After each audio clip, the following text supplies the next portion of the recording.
In this letter today from Rachel, she's writing from Ellardale Cottage in Appin in March 1855. She's arrived in Australia and she mentions quite a few names and places. I hope you enjoy the letter today.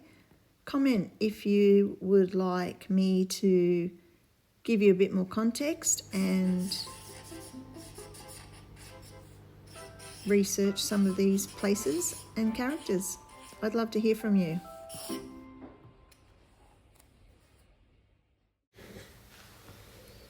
My dear Mr. Boyce, we've been hoping that we should get letters from England in time to answer them by the Pacific, but although the Lightning has arrived and brought some for the Biddulphs, there are none for us. I suppose Etta wrote by the red packet and that ship has not yet come in. Thank you for your note to me. I received it at Sydney, where I spent the 2 first months of this year. I told Etta all about my pleasant visit there when I last wrote. I returned to Appin on the 5th of this month and found Amy alone, as Annie had gone to Shoalhaven about a week before. I only mean alone as far as her sister's company was concerned, for Biddulph and Triana were here, of course. I cannot say that I was glad to get back again, though I dare say I ought to have been, but I found that matters had slightly improved during my absence. The servant I had sent up from Sydney turned out to be a very good one, so that there was no longer any necessity for our doing hard work. There had been some rain, so that the fields looked greener and the cattle less like skeletons than formerly, and Amy was established as housekeeper and had contrived to become a very good cook. I was only too glad to leave her in full possession of the former dignity, and entertaining strong doubts of my own capacity in the latter respect, I thought it as well not to interfere beyond the occasional stoning of raisins and beating of eggs. Her eyes are not very strong still, and she says that she is very glad to employ herself part of the day in work that will not try them. I am very glad to be saved the measuring out of flour and dispensing of salt beef.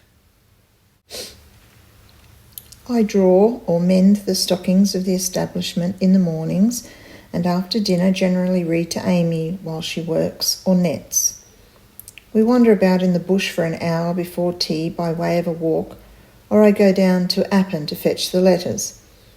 Amy goes part of the way with me and then returns when this is the case, as a 4-mile walk is rather too much for her.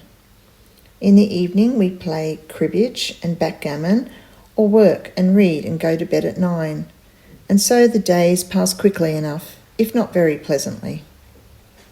I dislike this bush life extremely and find it sometimes difficult to amuse myself, though at home the days used to seem too short for what I had to do. I seem to have left out Biddulph altogether in my account of our daily life, but he and Tregenna left us for Shoalhaven very soon after I came back to Appin, and he only returned home last night. He goes off again on Thursday, as he is now thinking about buying land at Shoalhaven instead of on the top of the Bulli Mountain. It would have the advantage of being accessible, which would hardly be the case on the top of the mountain, and the land there is equally rich. In other respects, all parts of Australia are alike, I suppose. They are so to me, at least. I am glad he is going to leave Appin, however, for I am sure he will never make any money on this farm. Do you remember our saying that there must certainly be something the matter with it when he wrote word of how low the rent was, that there must be a want of water or that nothing would grow? There are both these drawbacks here. The soil is wretchedly poor, and this is said to be the very driest part of Australia. Frequently, when there have been torrents of rain at Wollongong and Sydney on each side of us, we have not had a drop here. There are no springs on the farm, only a waterhole, and that was dry for nearly 6 weeks in the summer, and then we had to fetch water from the river 3 miles off. It is a pity Biddulph ever took this farm. Still, he has gained some experience here, and as his expenditure was chiefly in cattle and furniture, he has not lost much. Annie is still at Shoalhaven, and she is going to pay a visit to Sydney on her way back, so I do not much expect her here till June. The truth is that when once we are liberated from Appin, we are in no great hurry to return to it again. Lyndon has a very comfortable house at Shoalhaven and seems to be making a great deal of money by surveying, and if he will only stick to it, I have no doubt that he will do well. He is very anxious that Bidulph should settle near him, and perhaps it would be pleasanter for Annie and Amy to be near them than away on the mountain top. He came up with Bidulph last night and stays here till Thursday to take him back to Shoalhaven with him. I think he is afraid he will return to the mountain plan if he loses sight of him. Bidulph, however, will not be persuaded into anything unless he thinks it will be best. I can hardly fancy that the thoughtful, steady man of business, which he really is now, can be the same with the almost childish schoolboy we considered him in England, and yet he has lost none of his gentleness or simplicity of character.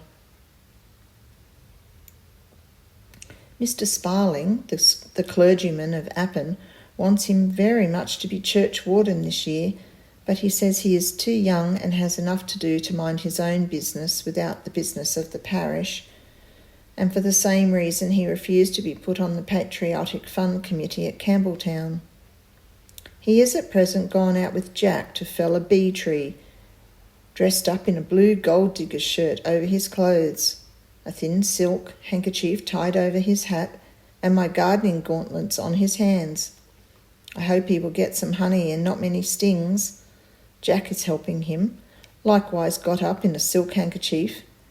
Lyndon is sat on a log in the tool shed smoking, and Amy is making a plum pudding for dinner. We bought Lyndon's cows when he went to Shoalhaven, and we have now plenty of milk and butter to use, and some of the latter to sell. We send it to one of the shops where we get 2 shillings a pound for it. We have begun to dig our potatoes, but they are very small and many of them diseased owing to the dry weather. We have also a few pumpkins in the garden, but our stock of vegetables is not large. We can get nothing to grow in this dry soil, and the fowls scratch up the little there is. We have a quantity of poultry. I have just been standing with Amy at the back door to take a review of them. Bidulph put up 2 to fatten yesterday, and we have already killed and eaten some. They were not very plump, though in better case than those famous ones you helped us to dispose of at Backwell. The lightning seems to have brought no satisfactory news about the war. Will Sebastopol ever be taken? There was a long article in the Sydney Herald copied from the Times which speaks strongly of the want of generals in the English army, and though in a lesser degree the French. I should think there must be some such reason for their comparative inactivity. It can be from no fault in the troops, for we have seen what they can do at Ulmer and Inkerman. How I should like to have a good chat with you about it all. Nobody here cares much for the war, and indeed it is so long before we get the news that it loses half its interest, when we remember that perhaps by the time it reaches Australia, affairs may be wearing quite a different aspect at home.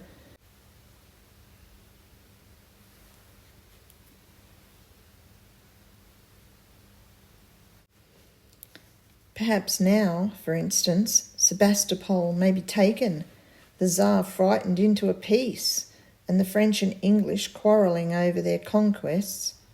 Or they may have been driven out of the Crimea and a Russian fleet be sailing up the Channel, though I hope this last is a very unlikely event. But it is very tantalising to know nothing of what is going on. The Australians have subscribed very well to the Patriotic Fund, though a few find it convenient to belong to the Peace Party when asked for their subscriptions. There is an old Dr. Cox who sometimes comes here to see Bidulph, who puts me out of patience with the nonsense he talks about peace. He is a Quaker and considers such texts as "if thine enemy smite thee on one cheek," etc., as applicable to our relations with Russia. It is no use to argue with him, as Tregenna said, for even he was roused, for he only goes off into a long string of heterogeneous and misapplied quotations. I told him I was thankful the English government did not think like him and went off to feed the fowls.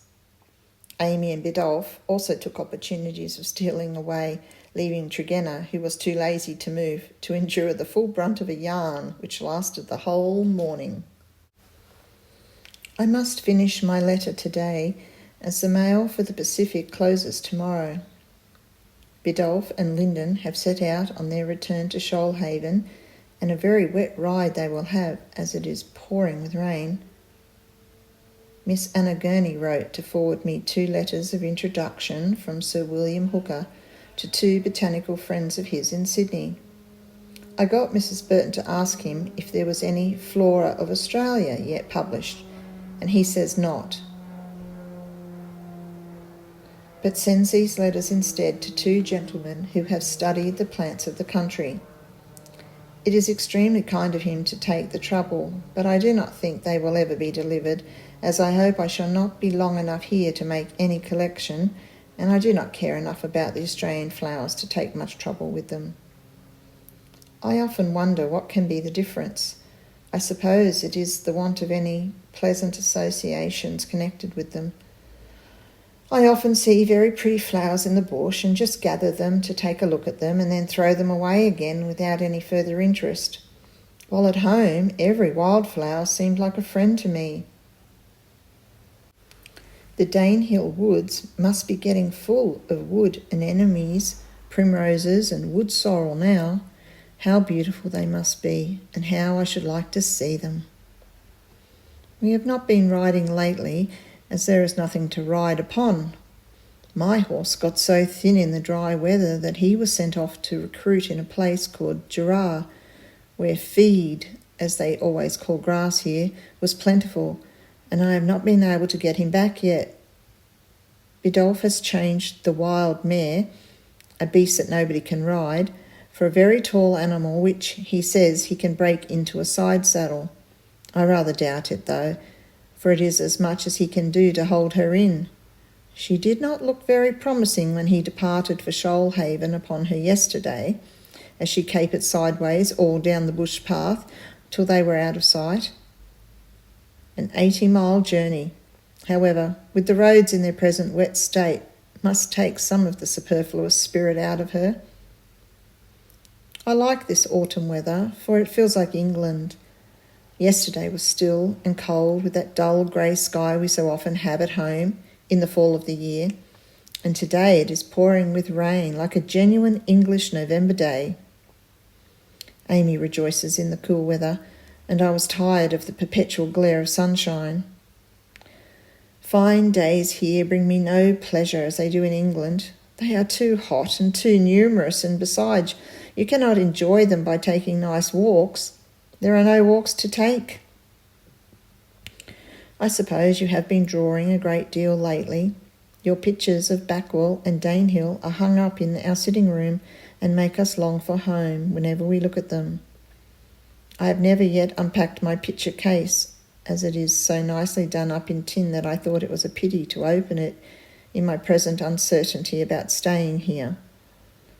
My books are also still in the great case which I brought from Danehill, all except a few which I wanted. Bidulph made 2 new bookcases while I was in Sydney, but even now there is not room for all Amy's with his and Annie's. We are longing for letters from home. I used to be very glad to get letters from Australia, but it was nothing to the desire we feel here for home news, and yet I can hardly call it a pleasure to receive it, for an English letter makes me feel miserable for at least a day, and Tregenna says the same. He is nearly as homesick as I am. But I've said too much about this. It is like King Charles's head and will get into everything I write. Kindest love to Etta and yourself. Believe me, your affectionate sister, Rachel Henning.